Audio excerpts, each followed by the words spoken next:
बिस्मिल्लाहिर्रहमानिर्रहीम। अस्सलाम वालेकुम नाज़रीन, आप देख रहे हैं अवान टीवी यूट्यूब चैनल। नाज़रीन, खबर शामिल करने से पहले गुजारिश है कि हमारे चैनल को सब्सक्राइब कर लें और वीडियो को लाइक करें ताकि हर नई आने वाली वीडियो आप तक बर वक्त पहुँच सके। नाज़रीन, अफसोसनाक खबर शेयर करने जा रहे हैं कोटला अरब अली खां से। थाना ककराली की हदूद में कत्ल का एक अफसोसनाक वाक़या पेश आया है नवाही इलाका दिलावरपुर में, जहाँ पर अकबर नामी 36 साला नौजवान को इब्तदाई इतलात के मुताबिक कुल्हाड़ियों के वार करके कत्ल कर दिया गया। इस वाक़या की इतला मिलते ही पुलिस थाना ककराली और एसएचओ थाना ककराली जो हैं वो मौका पर पहुंचे, जिन्होंने नाश को तहवील में लिया, जबकि क्राइम सीन यूनिट ने तमाम जो शवाहिद हैं मौका से इकट्ठे किए। जबकि पुलिस के मुताबिक जो मकतूल है उसे कुल्हाड़ियों के वार करके इब्तदाई इतलात के मुताबिक कत्ल किया गया है, जबकि नाश को पोस्टमार्टम के लिए टीएचक्यू हस्पताल जो है वो मुंतकिल कर दिया गया है। जबकि पुलिस के मुताबिक ये तमाम तर वाक़या जो है वो सबका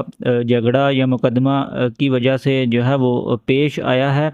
मज़ीद जैसे इस बारे में कोई अपडेट्स मिलती हैं वो भी आपके साथ शेयर करते हैं। अगली वीडियो तक के लिए दीजिए इजाज़त। अल्लाह हाफ़िज़।